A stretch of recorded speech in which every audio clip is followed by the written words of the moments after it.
been a safety engineer and consultant for over 20 years now. So when I decided to start my own business, I was wondering what I was going to call it. And I looked around at various names, some of which were already taken. And I came up with the name, The Safety Artisan, for the business, and the website, safetyartisan.com, if you want to take a look. And I came up with that name because I liked the word artisan and what it meant and the connotations. So first of all, I mean, artisan means a skilled person who does something by hand. And it can also refer to a thing that is, specially handmade, usually with high quality materials. So I like the sound of that. And I think it's appropriate, even in this modern age where I've worked on, huge projects, multi-billion-dollar projects that lasted for years and involved thousands of people. Because even on a big project, we're still relying on individuals being competent to do a job and to know how to do it, and to have that skill and that awareness and that understanding. So that artisanship, that appealed to me. I thought that's good. And another thing was that there's this connotation of somebody working alone at home, maybe a sort of a cottage industry type setup that used to exist before the Industrial Revolution. Or I should say, before the first Industrial Revolution. Now, whichever Industrial Revolution we're currently in at the moment, I don't know. But we've gone back to a world where, thanks to the internet, you can sit at home and do work. And in fact, thanks to, the recent global pandemic, more and more of us have been sat at home doing work, working remotely over the internet. And I, as an individual, can reach hundreds, thousands, or even millions of people over the internet with my teaching and with my knowledge and experience. So, the internet has really enabled a return to those kind of cottage industry ideals where individual people can do something of high quality and find a market for what they're doing, regardless of, big brand, big business, etc., etc. So we can, you and I can communicate one-to-one or one-to-many, and you can communicate with me, and we can learn together and share together what we want to do. Now, if that sounds good to you, if that sounds something that you're interested in, then please check out the videos and other learning products at safetyartisan.com. And you'll also find me, Simon Danucci, on udemy.com. So if you want to see what I do on a third-party platform, and then that's there too. Okay, well, thanks very much. And I look forward to seeing you again soon. Cheers.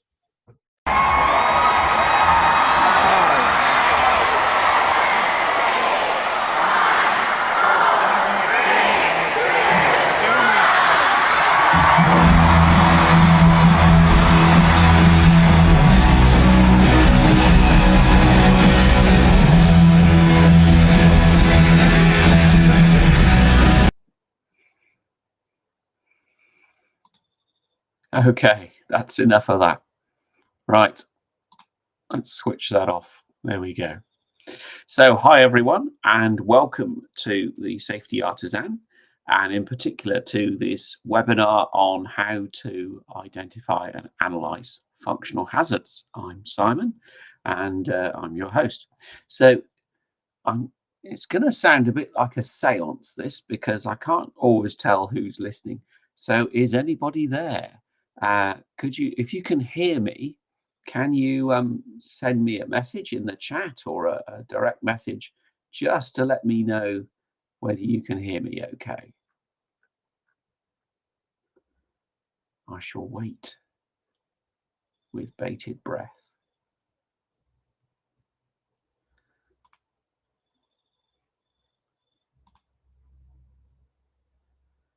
Okay, I'm not getting anything back. I'm assuming there's people out there. I can tell if you're in from Eventbrite, I can see you. Aha, somebody has arrived. This is good. So hello there, Florin. Can you send me a message if you can hear me, please? Just in the private chat. That would be terrific if you could just confirm, because sometimes the sound plays up on this thing. Okay. So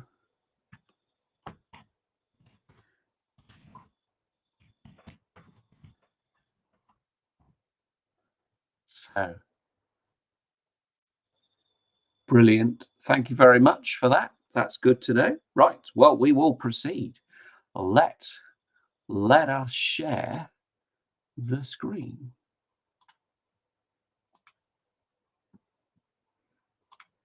So what we're going to do,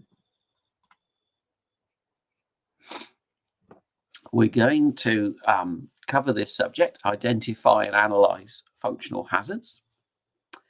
And this morning I did the same webinar. It took about an hour. I'm usually a bit slicker and quicker on the second run through, so we'll probably be done in 45 minutes. So first of all, very briefly, why should you listen to me? Why do I know what I'm talking about? Well, basically, I've been in the business for 25 years now in system safety, and I've worked on lots of different kinds of aircraft, fast jets, helicopters, big aircraft.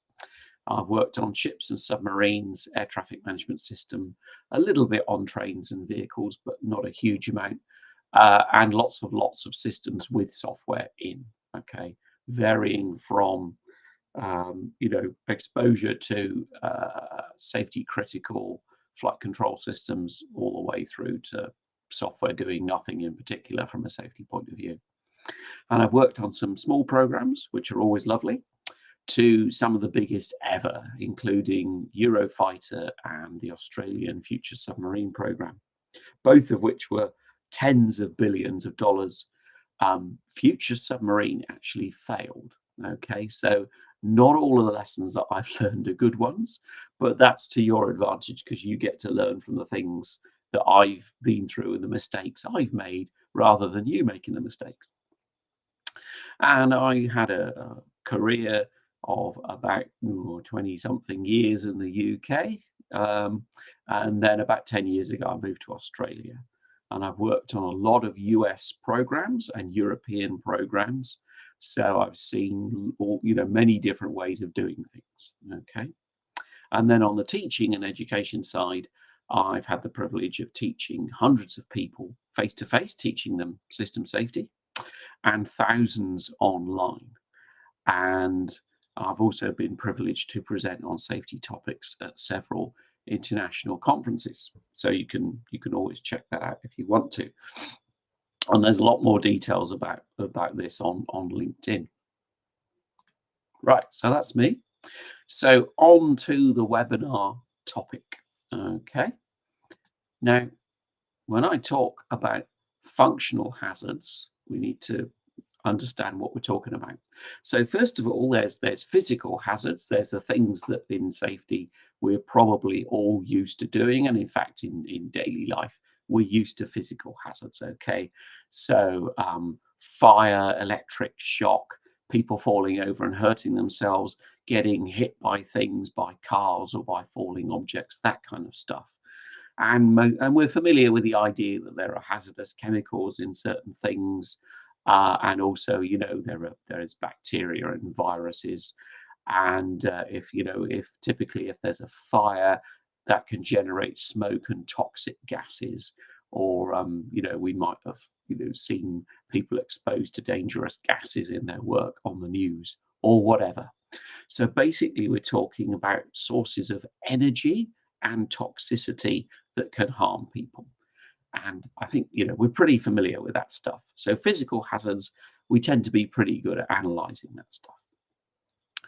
Functional hazards, less so, okay? So this is things, we've got a system that's meant to do something, a machine or a piece of IT, and either it controls something in the real world, which could, move unexpectedly and hurt somebody, or maybe we're displaying information to an operator who is then going to make a decision based on that information. So if that information is wrong, in certain circumstances, that could be dangerous. Okay, so that's the kind of thing we're talking about. And typically what we're talking about is things failing to work when we need them, working when they shouldn't, or working but working incorrectly. Okay, so and those three things, that's basically what we call a functional failure analysis. And we might well do a functional failure analysis as part of when we look at requirements. So in my previous webinar a month ago, we looked at the foundations of system safety. So we looked at hazard identification and system requirements hazard analysis. Okay, so those are two tasks from MIL standard 882E, although I will be talking about other standards. So this isn't just about a MIL standard webinar. We're going to talk about all sorts of different standards. And one of the things that we can do when we look at the requirements that we've been given, either by the customer or the end user, or maybe the prime contractor has given us some requirements because we're responsible for a subsystem or a piece of software or whatever, we've got some requirements from the next bunch of people up in the chain. And we can analyze those requirements doing functional failure analysis. And we can look at those three things, and we can learn an awful lot by doing that, okay? And one of the, on the right, I've got a link there and a picture, because I did an FFA demonstration in the last webinar. And if you look in the chat, you will see a link to that FFA demonstration video, which is on YouTube. Okay, so you can go and look at that for free. Okay, so that is there. So that's how we identify hazardous functions and also non-hazardous functions, so we can understand which bits of the system are important to us for safety and which are not, or less so. We can also do other things. There may be maybe the customer has given us prescriptive controls where they say, not, I want the thing to do this, but I don't want it to do that, and I want you to impose these controls. Okay, they just carry straight into being hazard controls. That's great. We can use that. And there may also be some complex requirements in there that need to be further unpacked and worked on. So, for example, a customer might say to us, well, I want you to put this machine through a certain certification regime, or it will be subject to this set of regulations, and you've got to pass that in order to pass go and collect the $200 or whatever it might be.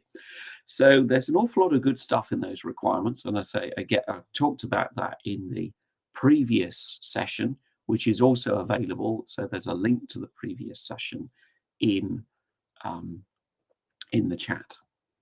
Okay, so if you weren't there, you can still see it. It's freely available. Okay, so we can learn an awful lot by looking at the requirements, and we need to look at the functional requirements and what might go wrong with them if we are to look at software and stuff like that, or even indeed what part we expect the human to play in this whole shebang.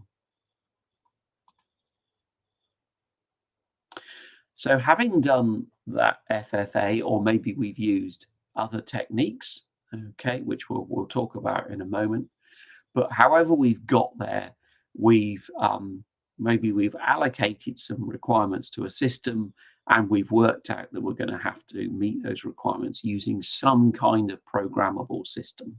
Okay, whether we call it software, firmware, or an FPGA or whatever it might be, we're going to do it with something programmable. And so what we have on the right there is a little representation. We've got software of some kind of logic inside a computer, and it's got a mixture of internal state, it's got variables and data in there, and it's seeing inputs from the outside. And based on a combination of the inputs and the data it's got, it's going to do some processing and do stuff. It's going to make decisions. It's going to tell actuators to move. It's going to display information to humans or pass information onto another system, whatever it might be. Okay. First point to note, software in isolation can't hurt anybody. Okay. It's just a logic state on a circuit, not going to hurt anybody. Where the hazard can arise is where the software generates an output into the real world, okay, where human beings are. So it might be that it tells a control system to do something wrong, or it just jams up and the control system ceases to work. Or it might be we display some potentially dangerous information to a human who's then going to do something wrong based on thinking that information is correct. So that's at the point where the hazard can arise, when we cross the boundary to the outside world. Now, the good news is usually these software programmable components are embedded within equipment, and the equipments are often embedded in a subsystem. The subsystem is one of many in a system. The system might be installed on a platform of some kind of vehicle or a fixed thing or within some enterprise, and then that is sat in the environment in the outside world. And usually whatever's gone wrong has to propagate all the way through to the real world, to the environment, where it can do some damage, either to people or to the environment. We might cause environmental degradation. And even then, an accident is not inevitable. Maybe there will be consequences, but a lot of those consequences will often not be an accident. So nobody gets hurt, but they might. So we've got to progress all the way through that chain, which also gives us a lot of opportunities to stop that failure becoming harm to people. Okay, so I'm going to keep that in mind, because I'm going to keep coming back to those external controls. They're very important. Okay. But anyway, on the left-hand side, we need to go through this sequence. We need to identify the hazardous functions. We need to look at the causes and consequences. We need to identify effective controls, whether they be within the programmable system and hopefully external as well. We need to understand how the software, the programmable logic, is contributing to the hazard, or maybe we're using the software to control a hazard. Okay, in which case, either way, we need to understand how much are we depending upon the software to avoid an accident. Okay, so how dependable do we want the software to be? What integrity do we want the software to have?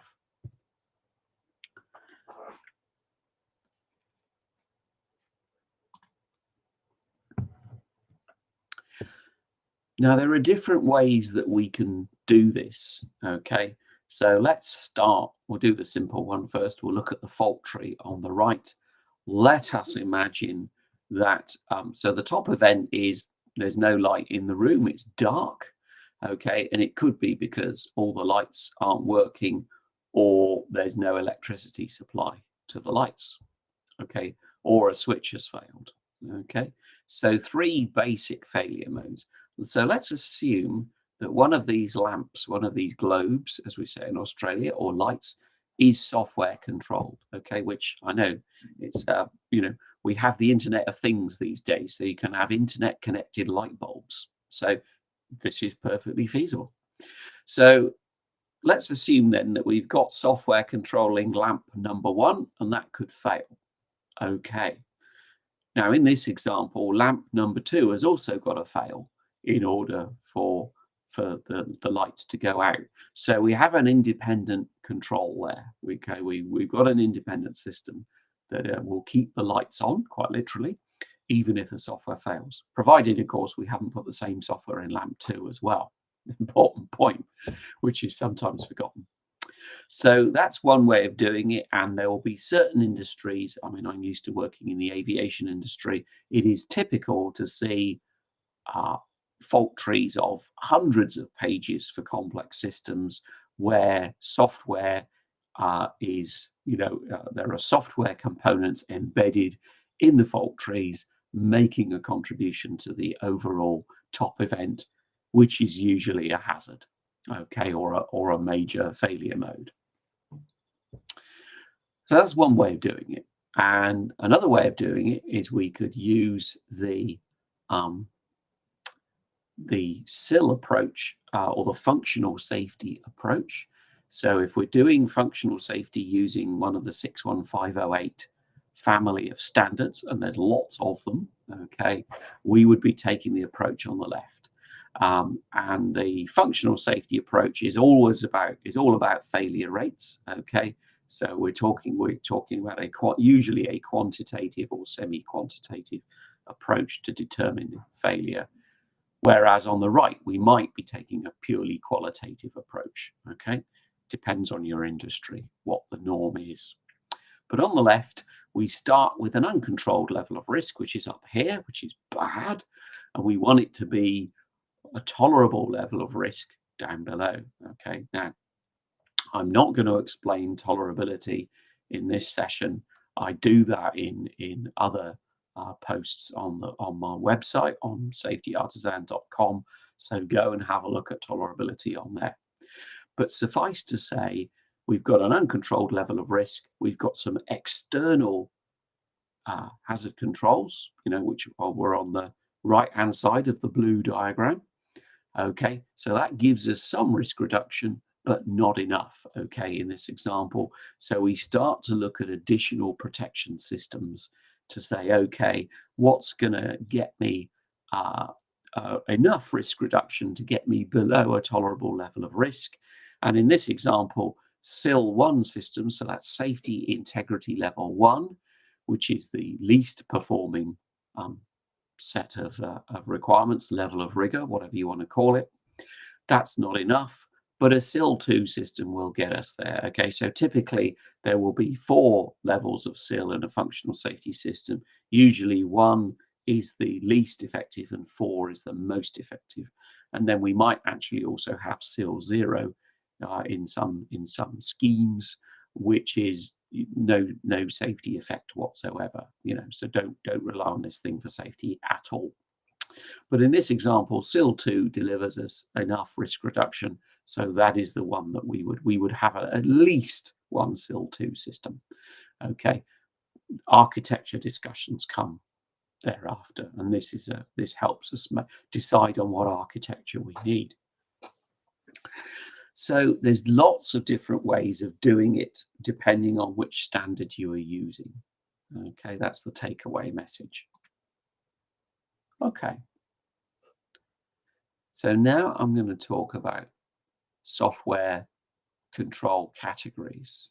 Okay, so at this point, I'm now delving into the way that MIL Standard 882E determines the level of rigor for the software that we're using.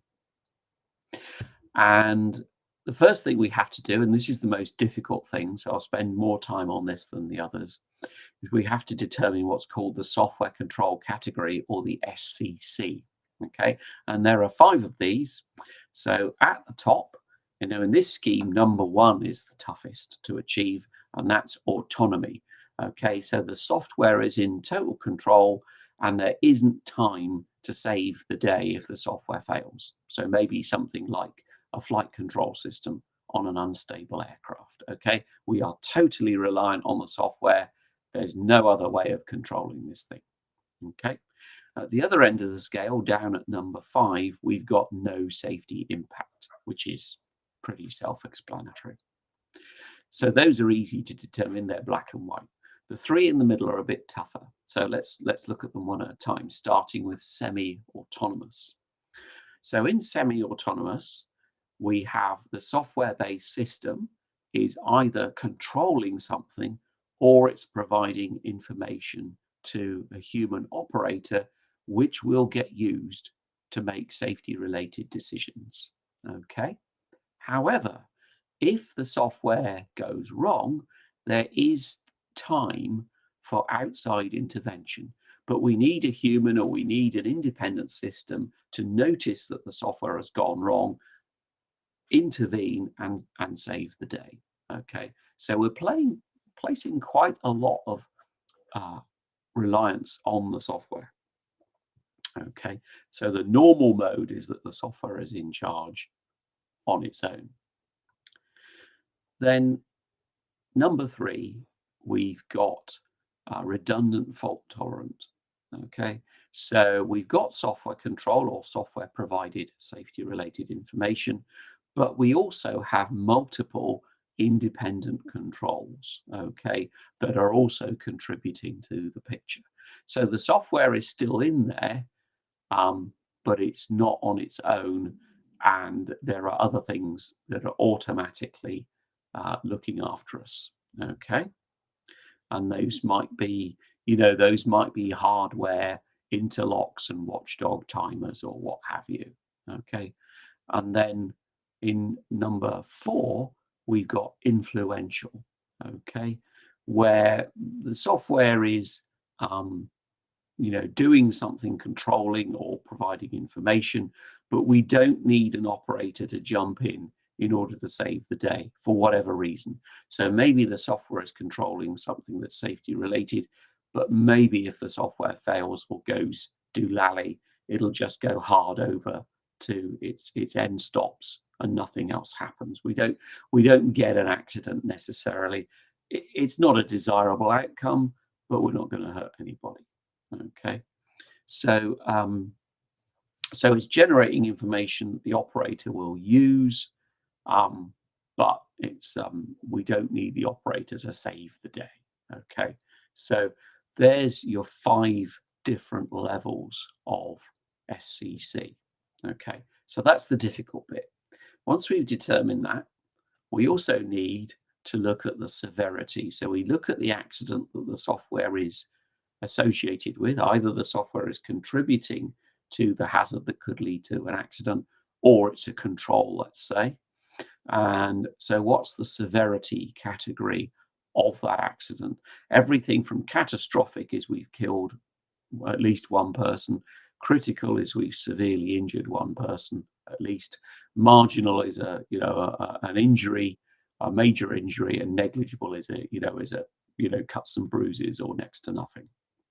So we're looking at the combination of severity and SCC, and that in turn drives the Software Safety Criticality Index, or the SWCI, as some people call it.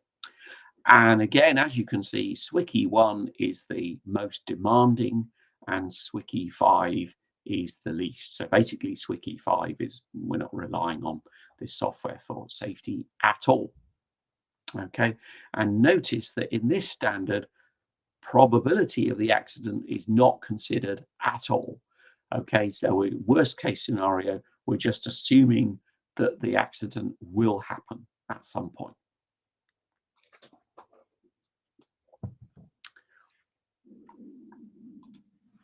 So having done that, we've determined, let's look at the table at the bottom to start with.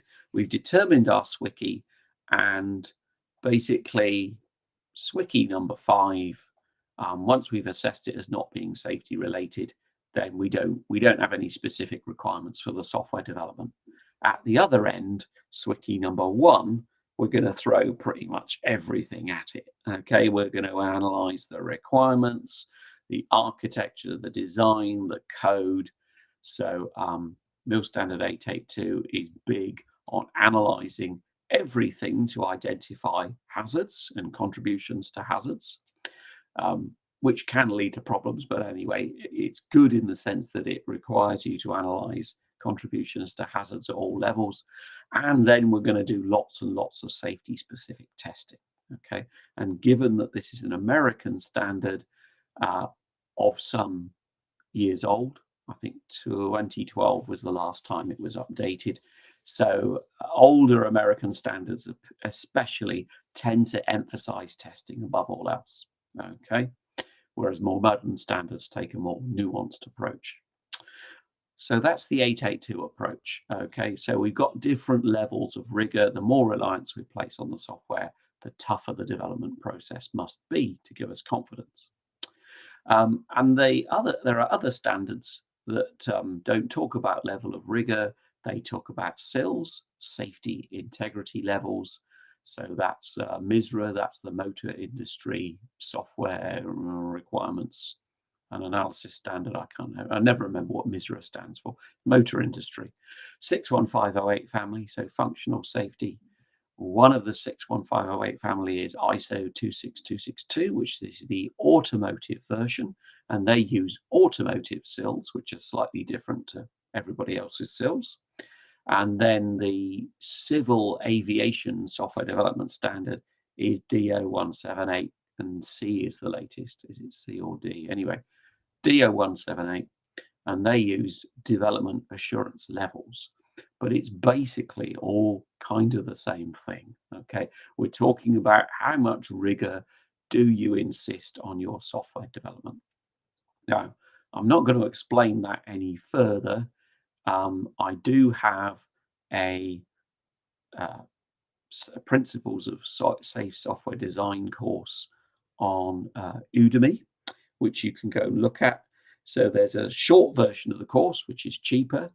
And then there's a full version of the course with all the bells and whistles, which is on my website and costs a bit more. But it does go into all the detail of, showing you how standards in general and how specific standards, including MISRA 61508, 26262 and 178, how they all do that. Okay. Now, one that I forgot to mention, in the military world, you often see MIL standard 882E is the system safety standard. The software safety standard is the joint system safety software engineering handbook, the JSSSEH.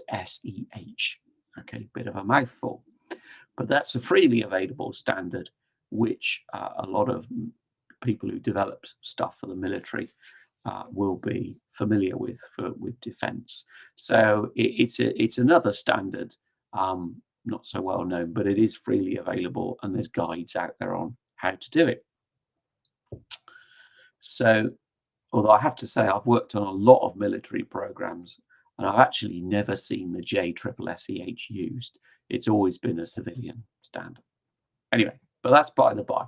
They all do a similar job, more or less well. Okay, there's no perfect standard out there. Now, a quick slide on, dare I say, the dirty little secret in software safety, or in safety full stop, really. What do you do if we don't or can't achieve the required level of rigor? So we've demanded that the software is this good, but it's only that good. What do we do about that? Now, in the MIL standard, we have you're allowed to get a senior manager to sign off on that delta and accept the risk. Okay. I don't actually think that's good practice at all, but that's what the standard allows, and it's based on American law, so presumably the military can do that. And the worse the risk, the higher rank or grade of person you've got to get to sign it off. Okay, that's one way of doing it. Now, other standards don't allow that. So for most other standards, you'll see if the software isn't up to scratch, you've either got to redo the software and make it better, or both, or you've got to introduce further external controls or a better architecture, or improve the quality of the external controls to compensate for the software. Or maybe you have operational limitations that say, don't go into this part of the operating envelope because that's the riskiest bit and the software isn't up to it, okay, in that part. don't go there. So, or you might have a combination of all three. Okay, so we might have, improve the software, do more testing or analysis, and then make corrections, operational limitations, more independent external controls. Now, again, there's a legal context to all of this. Of course, in the US, if you're making a product that could hurt people, then we're probably talking about you're being subject to strict liability. There's different kinds of liability in US law. I'm not a lawyer, so I'm just going on what I've been told. And if you're subject to strict liability, which is the toughest form, then your only defense is due diligence. You've got to be able to show that you did everything that you ought to have done in order to protect the consumer or the end user. Okay, how you marry that up with the sort of the risk acceptance approach of, the software isn't good enough, but we're going to use it anyway. How you how you balance that, I have no idea. But anyway, there we are. And then in other countries, like for example, UK and Australia, or if you're in the nuclear world, say you've got ALARA, we've got this concept as so far as is reasonably practicable, or as low as reasonably practicable, or as low as reasonably achievable. So we've got more of a sliding scale of how safe do we need to be, okay? And you can determine that in a purely qualitative sense with no numbers. You don't necessarily have to use numbers.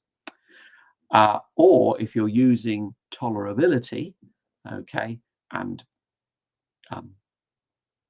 spoiler alert, all functional safety standards use tolerability, okay, then you can do a sort of a weighted trade-off based on probability of the accident happening, amongst other things. You can do a weighted trade-off of safety versus cost, so of cost for benefit in improved safety versus increased costs, but that trade-off has to be weighted in favor of safety, okay? And you'll see the way that these standards are built, or the way that you are required to make a SAFARP determination from guidance from the regulators, will push you to favor safety over cost, unsurprisingly, okay? But in those jurisdictions, you can make that kind of argument, okay? Whereas in other jurisdictions, that argument might not be so familiar. But the truth is, whether we consciously realize it or not, we are probably making those sorts of decisions every day. Nothing is absolutely safe. Is it safe enough? We make a judgment based on different things, okay? So even if we're not explicitly calling on tolerability, we may well be making a sort of tolerability style argument, okay, even if we're not aware of it, or the regulator may have made that decision for us. So that, I think, is an interesting point to note. And as I say, I've done lessons on SAFARP, which are available on the website, and talked about due diligence and stuff like that. Okay, so that's the slides for today in the webinar. So there's some information to get you started. What's next? So if you want to take this further, and all these links are in the chat, and I will email it out to people who've booked as well. But basically, there's a free preliminary hazard identification and analysis guide, and one of the things it tells you how to do is functional failure analysis. There's also that in the chat, there's a functional failure analysis video where I go through a work example. Okay, that's on YouTube. There's a Foundations of System Safety course, which I've done a 60% temporary discount on, and you can go on the website and find that. And in fact, there will be more like that. So I'll wrap this course up with the two tasks that I mentioned, and make a mini course out of that and offer that as a discount. And indeed, you can go to a website, or you can follow the link and you can sign up for email subscription, which is all free, and that will get you guidance to my most popular content, so my top 10 videos, and also more discounts. Okay, so that is there. And we've also got safetyartisan.com. So that is the website. So let me just briefly show you that. Where are we? So let's go to, here we go. And Bogdan, I will answer your question when in the Q&A session. So here's the website. So background stuff. So blog articles. So the most recent 4 blog articles are always on here. They are usually free, but we'll point you to courses and such like. So if we look at the courses, we've got free courses. We've got Risk Management 101, which is, as the name implies, really basic, introduces these terms, basic terms, and explains them. A bit about cybersecurity, risk analysis programs, Australian work health and safety, another cybersecurity course, and then more on the more advanced stuff. So principles of safe software. This is the big course that I talked about. And then my sort of top line course, which is system safety assessment. So that is all 10 of the MIL standard tasks. So there's a lesson in each one of those are the analysis tasks, plus additional lessons on how to put it all together. Now on here, it says, for example, that's $495 full price. But if you subscribe, you can get a lot of these courses at a 60% discount. It says all courses. I think I've set it up for all courses. If I've missed one that you want, then please let me know. So I only collect your email address and name. I don't collect any other information. I always collect the absolute minimum information because I don't want that responsibility. And all the credit card stuff is handled by PayPal, so I'm not doing that. So that's safetyartisan.com. Now, next month, this is one of a series of webinars. We're going to be talking about workplace hazards. So back in, so this month it's been functional hazards. In April, it was foundations of safety assessment. In March, it was 5 ways to identify hazards. Next month will be workplace hazard analysis. So there's 2 tasks there. So 206 is operating and support hazard analysis, and 207 is health hazard analysis. Okay, so they're much more about the sort of physical hazards that you get in the workplace. And then finally in July, I'm going to be talking about hazard analysis within a systems engineering framework. So there we're talking about subsystem, system, and system of systems hazard analysis. Okay, so much more explicitly into the systems engineering world. So that is what's coming up and what's been. So there's a whole series of these things that form a logical progression, or so we hope. Yeah. So next month, here we go. We've got somebody wearing bright reflective clothing and somebody doing some welding while wearing PPE. So we must be at work. So that's what we're doing next month. And so now I'm going to cease with the slides and I'm going to answer your questions. Well, if I can. If I can't, I'll go away and research it and come back and give you an answer. So this is the point in the day and we're 40 minutes in, so that's good. Let's, if we stop sharing, I think we have. Here we go. Right, okay, so what we've got. So first of all, we have a question. Thank you very much, Bogdan. Are all the presented concepts also applicable to ISO 26262? So thank you for that. Yep, 26262, very, very popular at the moment. So yes, basically they are all applicable. So 26262 is a functional safety standard from the 61508 family, and they all follow basically a common approach. Okay, so we're looking at systems in terms of they've got to work for a long period of time. So we're talking about failure rates during long periods of operation. Okay, the life, individual journey in a car might take several hours, or a vehicle, and we might want the vehicle to keep on working for years or decades even. So the 61508 family rely very much on failure rates and thinking about the failure rate of a system within which there are programmable elements. And all of the things that I described, the basic processes, the 26262 will call up. But typically for functional safety, we will identify hazards, we will identify safety functions. We will then look at those safety functions, usually doing, not always, there's different ways of doing this. Most standards offer you 4 or 5 different ways of doing this, but we might use a level of protection analysis, which might be an event tree, to determine all those external controls as well as the reliance on the software itself.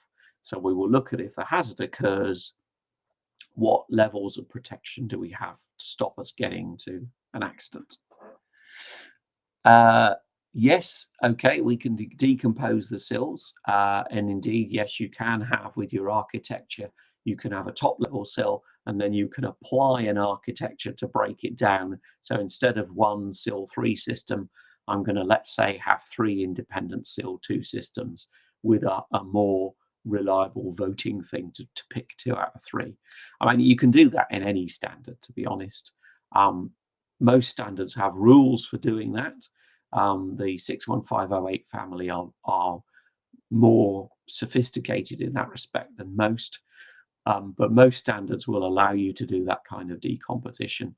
Yes, you can use a fault tree, or you can use a LOPA, or whatever it might be, or a combination of techniques.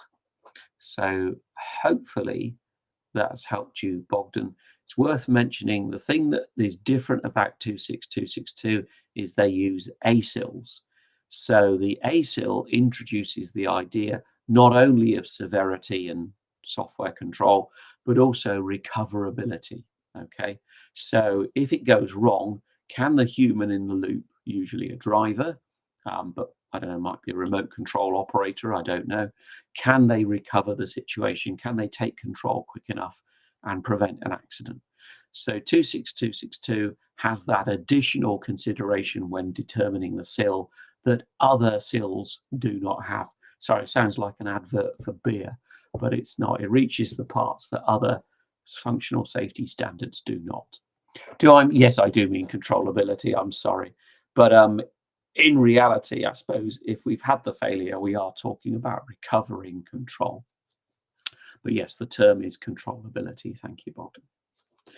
So, are there any more questions on what we've been talking about from anyone? So I can see, for example, that we've got quite a few people on board.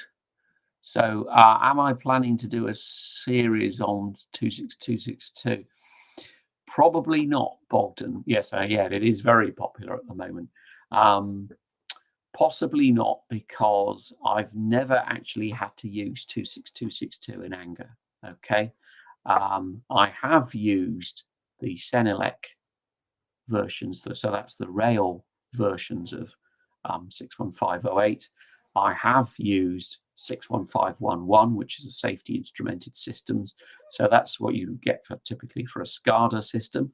I've done some work in that area, and I've also used 61508. I can't remember if there have been any others. Anyway, but I haven't actually used 26262 myself. So I'm a little bit loath to try and teach it, because it would be, I mean, I've got, the basics are the same, but I don't have enough experience in the industry, I would say, to do that. So I wouldn't be confident to do that. I'm sure there are other people doing 26262. What you usually find is, because of copyright, when we're talking functional safety, there's a very limited number of firms that can do it. So TUV or TUV SUD, or what are they called? Not Excel. There's another company, huge company that do this training, but it's good training, and I've done a 3-day course with I can't remember their names, but it was very good training, but it does cost a lot of money. Can I recommend some books? I can't. Yeah, nothing practical. Yeah, maybe it's too early. Maybe it's too early. Let me just hold on. What I can show you, let's go back to sharing the screen. What I can show you is, if we go HSE functional safety, here we go. So if we go to the UK HSE website, and I will drop this link into the text. Here we go. So here's a great explanation of functional safety. So this is not copyrighted. As you can see, it talks about 61511, etc. So there's a lot of information here, and there's a lot of free or links to free guidance and standards. Okay, so this is a great page for resources. So you can just search for that. I will just copy that and plop that into, sorry, it's a technical term, plop. There we go. So there is the link for you. Go and have a look at that, and it will give you a really good introduction to basic functional safety concepts and terms. Plus some, there's the HSE often commission research by people with practical experience. I don't think there's anything in there specifically on 26262, but it's better, you know, it's a good start. Okay. The trouble is with these standards is that they all the official standards are copyrighted, and very few people are allowed to do the training, which is great in one way, because it means you get very high quality training from a big prestigious provider, but it does mean it costs a lot of money, so hundreds or thousands of dollars. So you pays your money and takes your choice. One of these days I'm going to do a course on functional safety, but it will have to be based on non-copyright material, plus, you know, some reworking of concepts. I won't be able to use the copyrighted text or the copyrighted images.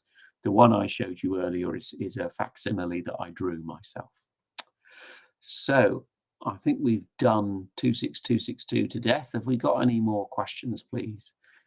Whether it's on the private chat or if you're on LinkedIn or wherever, do we have any questions?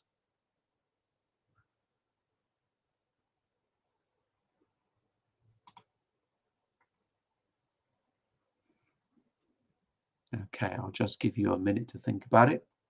While you're thinking about it, if you don't want to ask a question in front of other people, then send me an email at admin@safetyartisan.com, or send me a message on, you know, various social media, look up Safety Artisan, or you can make a form submission on my website. So you can let me show you. You can go to the website, and if we go to contact, you can send me a message, which nobody else will see. And I will share the answer with everyone, but I won't mention who asked. So what's known as Chatham House rules. So I won't reveal who you are and what question you asked. So here you go. So you can send me your details, and then I will post the message in FAQ or something, or I'll share it. But the fact that it was you that asked me won't ever come to light. Okay. So if you want to ask a question in private, we can do that. Okay. All right, I'm not seeing any more questions. So thank you very much, everyone, for dialing in. It's great to have your support, really encourages me, and great to know that there are people out there who want this stuff. Do sign up for the email subscription. It'll cost you nothing. You don't have to buy anything, and you can always unsubscribe. But it will help you to find your way around the website and see what there is. And if you do want something like 26262, then let me know, okay? And I will try and meet those needs. Particularly easy on a webinar format. We can do some research and talk about anything you like within reason. Okay, so thanks very much, everyone. And wherever you are, I'm hoping to have a good evening. It's dark here now. I hope you have a